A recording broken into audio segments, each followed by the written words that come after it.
Today I'm going to talk about the marine biome. Today I'm going to talk about the marine biome. The marine biome covers 70% of the planet, and it includes 5 main oceans, which are the Pacific, Atlantic, Indian, Arctic, and Southern Ocean. And we can clearly see them on the map on the PowerPoint.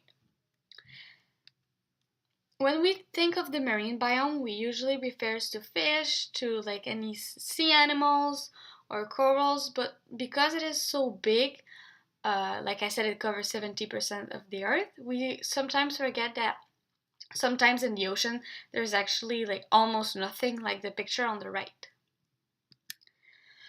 For the climate, the marine biome only has one season, and like I mentioned, it is really big, so it's basically everywhere on the planet.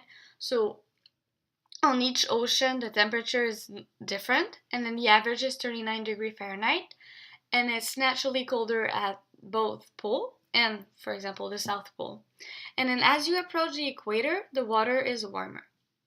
Also, the deeper the ocean is, the colder the water will be, because the sun rays strike only the water surface directly, and then it can't reach the depth water.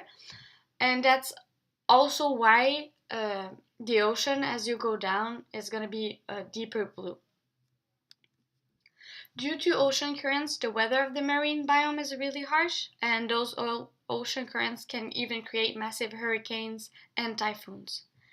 And then the marine affect the coastal areas and the winds depending upon the weather of the water. And because more than half of the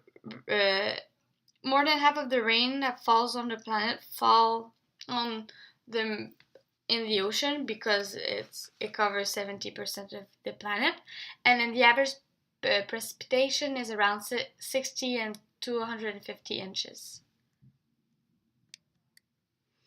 So the soil condition. There are 3 types of soil that we can find in the ocean. One of them, and it's the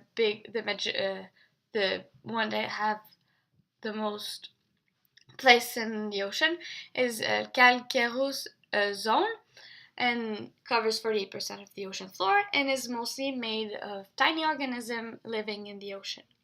The second one is red clay, which covers 38% of the ocean floor, and it is mostly made of like small rocks like quartz and minerals.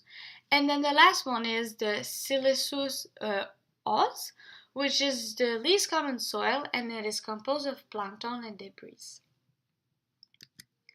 And now, in the marine biome, there's a lot of different animals, and one of them is the starfish.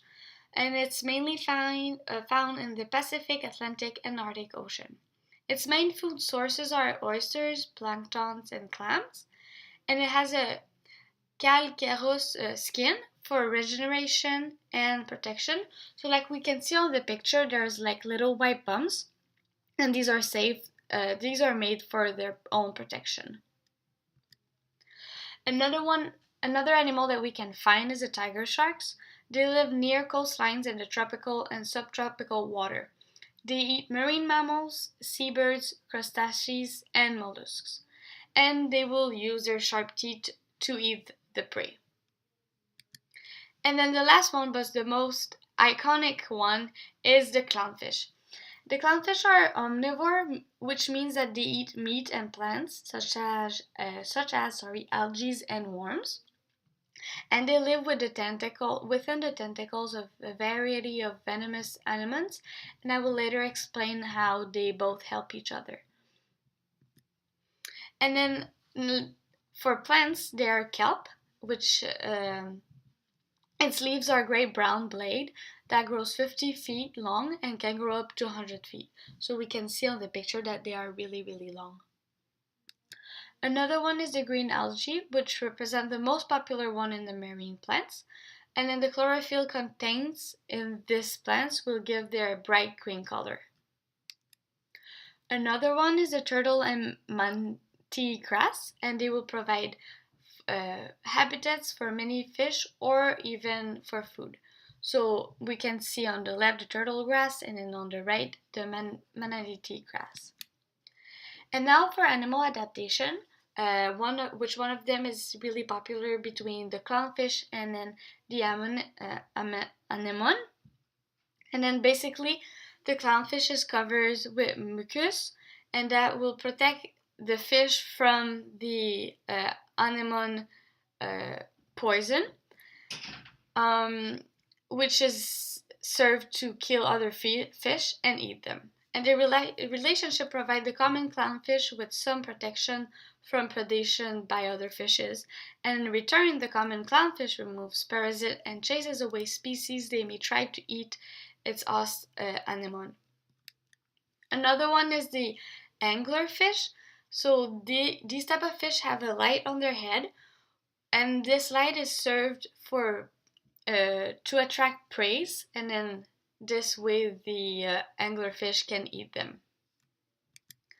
And now for plant adaptation, a famous one is the Biome and sea adaptation, which is when plants have adapted to their environment by developing gas sacs and their hair sacs to lift photosynthetic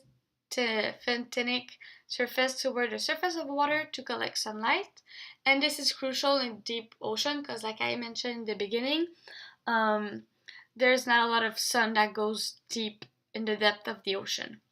And an example of a plant that does this adaptation is the sagrasso seaweed. So now for the food chain. Quickly, a food chain is a single pathway connecting a producer with several levels of consumer. In a typical marine food chain, dinoflagellates will cover energy from the sunlight and into food through photosynthesis and store it in their tissues. And then the copepods, which is the primary consumer, will eat the dinoflagellates and incorporate this energy into their own tissue. And then the energy is transferred to sunfish when they eat copepods, and then ocean fish will eat the copepods, will have this energy, and then the small shark will eat the ocean fish, and then after the large shark will eat the small shark. So we can see that it's really a chain. So an interesting type of symbiosis is between the Osedax annelid worms and the Oceanoprilals bacteria.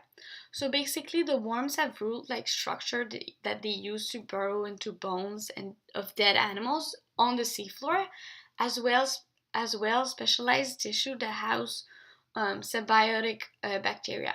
So the bacteria in turn degrade the bone material, and by living inside the worm tissues, the bacteria can gain access to fresh bone material quicker and feed both the worms and themselves. So the marine biome is affected especially by human impacts. So people around the world have been overusing the ocean floor for food, medicine, oil, and other resources.